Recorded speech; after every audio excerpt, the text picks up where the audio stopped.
To understand how alpine ski racers became the greatest athletes of their time, we have to start at the beginning.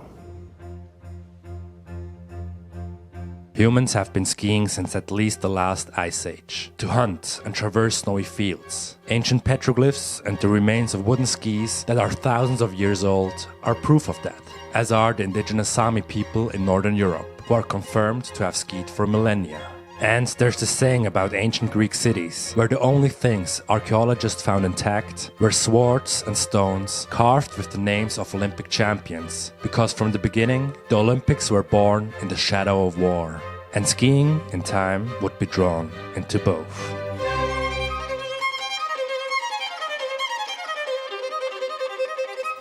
Throughout the past centuries, Nordic tribes and nations fought battles on skis, and it was here in Scandinavia where the first sports on skis developed. The first recorded competitions in ski jumping date back to the early 1800s in Norway. Long-distance racing was already deeply ingrained in the culture. From it, new disciplines emerged, like biathlon, showcasing skiing's original purpose: survival. Then, at the end, came alpine ski racing. Popularized by the British, such as Arnold Lunn, who brought the sport with new technologies and methods to Switzerland. The first of many new ski racing clubs was founded in 1924 in the mountain town of Mürren, in the Swiss canton of Bern, named after a colonial field marshal who had won a military battle in Afghanistan, the Kandahar Ski Club. It became a synonym for extreme ski racing, lending its name to several racetracks and to the most important race series, until the early 1930s, when the Lauberhorn downhill in Wengen and the Hahnenkamm downhill in Kitzbühel were established. They became the most prestigious events outside the World Championships, which also premiered in 1931. But it wasn't the races that brought skiing to the forefront of the public mind. It was this new thing called cinema.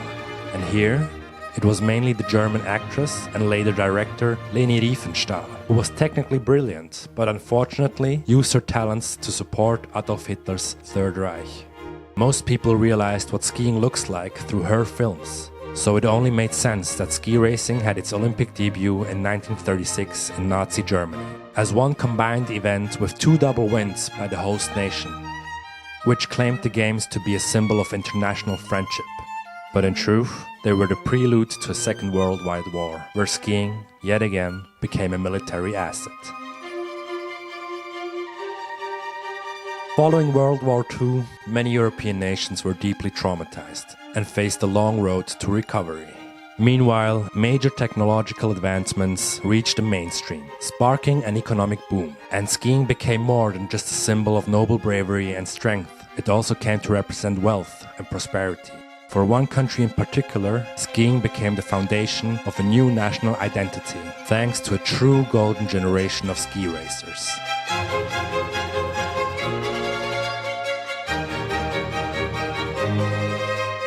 That country was Austria, where a wave of great skiers like Andal Molterer, Christian Pravda and many more burst onto the scene. But one skier outshined them all. His name was Toni Sailer, winner of 3 Olympic gold medals in 1956 in the Italian Cortina. The Games of Cortina d'Ampezzo were the first Olympics to be televised. That helped Toni Sailer become more famous than any skier before him. Because of the impact of his victories, after a long time of complicated history and disturbing politics, Sailer became Austria's hero of the century, the greatest skier of the greatest skiing nation. Initially, Sailer wanted to end his career after winning every Olympic gold medal. But he kept racing, just to prove a point. 2 years later, after winning 2 gold and 1 silver medal at the World Championships, Toni Sailer retired from ski racing at only 23 years old, using his fame to become a movie star. But he didn't retire because he was miles ahead of the competition. The main reason, so it seems, was money. You see, before and during the 1950s and all the way through the 1970s, ski racers, like all Olympic athletes, were bound to the so-called amateur rule. They weren't allowed to receive any payments connected to their athletic skill. This meant that athletes without a wealthy background had to work part-time jobs to finance their sport. Toni Sailer, for example, worked as a tinsmith and trained before and after shifts on construction sites. He was dominant not only because of his talent and relentless training, winning races by several seconds ahead of the competition, but also because he had support from leading ski manufacturers, who began developing different skis for different types of snow and terrain. In the 1950s, nearly all Austrian ski racers competed on Kneissl skis. The company, based in Kufstein, Tyrol, was the most innovative manufacturer of its time and the first to mass-produce skis. Its head, Franz Kneissl II, became one of the most powerful figures in ski racing, and he wasn't above exploiting loopholes in the system. Since athletes weren't allowed to be professionals, companies like Kneissl hired skiers as technicians or office workers. But this was only on paper. In reality, these athletes trained during working hours. They were hidden professionals, like many others in other countries, especially in the communist states, where athletes were funded directly by the government. Karl Schranz, one of the youngest of Austria's golden ski generation, was officially an employee of Kneissl.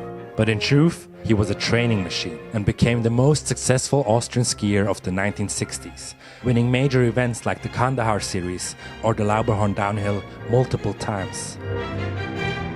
Up until 1966, ski racers competed mainly for glory at the Olympic Games, World Championships or classic benchmark races like Kitzbühel. That changed in 1966, when the French and US team directors, along with journalist Serge Long, created something new, the Alpine Ski World Cup, a season-long competition to determine the best overall ski racers. The International Ski Federation FIS made the World Cup official after the 1966 World Championships in Portillo, Chile, where the French team showed why they needed a new competition. They brought home 16 of the 24 medals, including 7 of the 8 golds. France had its own ski manufacturing powerhouses like Rossignol, and a golden generation of skiers on both the men's and the women's side, just like Austria before them. And as with Austria, one superstar stood above the rest: Jean-Claude Killy.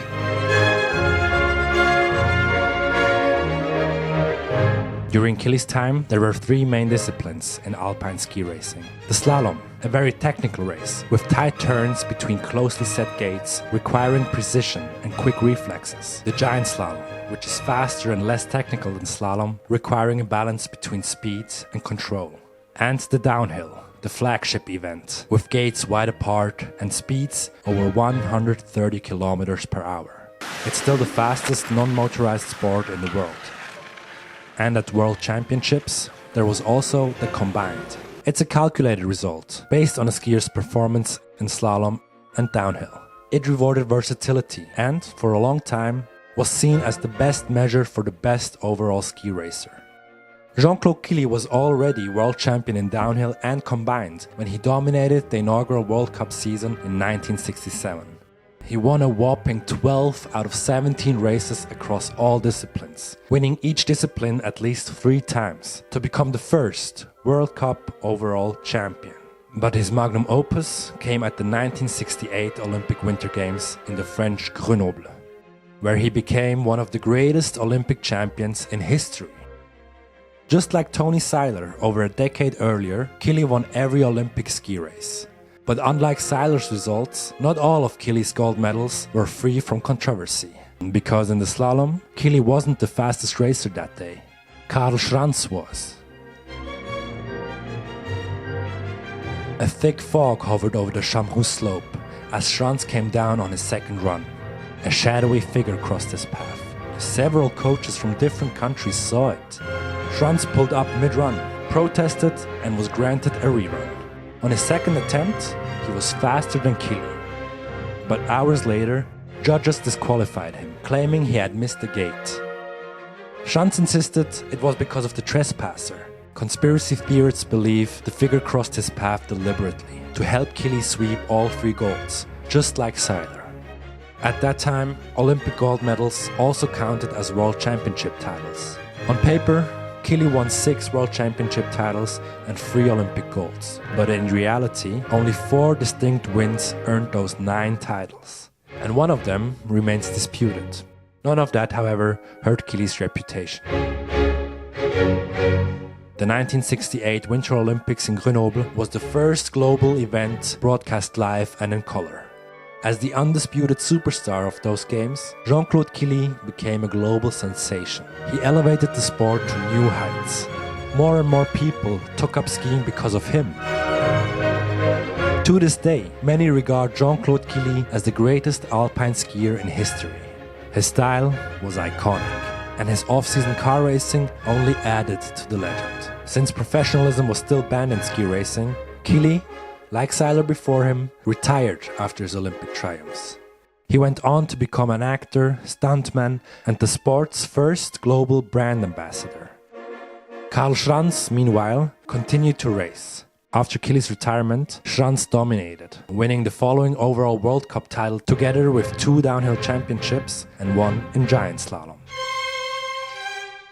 At 33, he attempted one last golden run at Olympic glory. He had won every World Cup downhill that season and entered the 1972 Winter Games in Sapporo as the clear favorite. But once again, Karl Schranz was denied his Olympic gold. The International Olympic Committee, led by President Avery Brundage, banned Schranz from the Games, accusing him of violating amateur rules by accepting money from brand endorsements.